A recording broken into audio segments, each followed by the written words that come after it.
Painumin muna natin! Painumin natin! Ay, natapon! Natapon!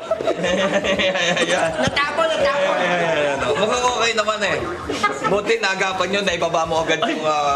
Binaba ni Ryan, ako hindi ko ibababa yun. Nagka-conscious na, Dok. Kasi yan ang importante ha. Basta may nakuryente ngayon, huwag nyong hahawakan. Huwag gumawakan daw. Kasi Nagkamalay na.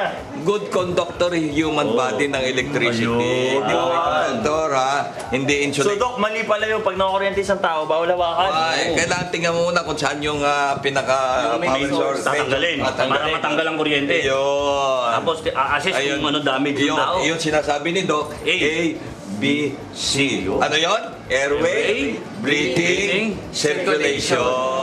Pero huwag hawakan kasi kadiri. Ayan. Okay naman. Nakita mo, pati yung buhok na, ano, kasi na-apektuhan na. Nakita mo, hindi ka napupunta ng parlor, okay na yung book mo. Lagyan mo ng do not touch. Eh, si Doc Rodel naman, kaya ano, may dadagdag niya pa. Oh, Dok, pinag- Dok, okay, Dok, dito. Hindi ako ka, yan. Dok, ano mapapayo nyo naman sa kanya na next time eh... Sa susunod, bali ang gagawin mo, mag-iingat ka. Ayun. Yun.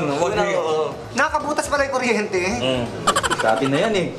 Tapos ano pa, Dok? Ano pa? Bali sa susunod, pagka yung mga plugs, kailangan eh, huwag mong hawakan ng basa yung mga kamay, di ba Oo, doon? yun. Tama yun, no? Kasi basa kamay mo eh. Una Kasi lagi naman pasaya, malagkit pa. Una kasi huwag tatanga-tanga, no? Ayun. Ang galing. Kaya Johnny, laging basa kamay niyan. Kung galing sa construction Tapos ano ba? Wala na, inilapain nyo, Dok. Oo, lagi mong pag-iingatan yun dahil yung mga kuryente na yan, di ba doon? Dok, teka, ito, may yan? tanong ako sa'yo, Dok. Bakit totoo pala yun na pag nakakuryente, tumataas yung buhok? Anong dahilan? Ano ba, props na yan? Anong dahilan yan? Hindi, totoo yun. Naintindihan ang kuryente.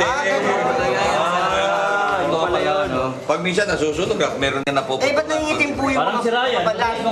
Eh, siyempre, pati yung mga blood vessel, nakukuha niyan. Nangapektuhan, nanunulay doon ng kuryente. Paano, Doc, pag nagkaroon naman ng sunog kay Pasok? Ay, kailangan yan. I-assess mo yan kung yan eh. May tinatawag yan na rule of 9. Kasi ito, 9 points yan. Kaya pag more than 50, delikado kailangan dahil baka mamatay. Dinadala na Dok, sa ospital, di ba? Dok? Pang ilang degree ng burn to? Ay wala, kon lang yan, mga mukha lang yan, mga kaunti lang yan, mga...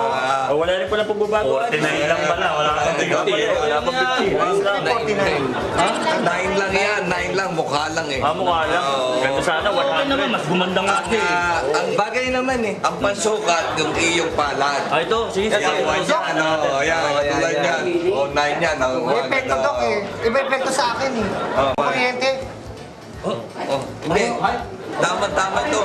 Malaki. Natake ka na naman eh, Pilip. Nakakalisan na. Ayan, ayan, ayan. Lala, ganda to. Tayo. Magaling na, magaling na.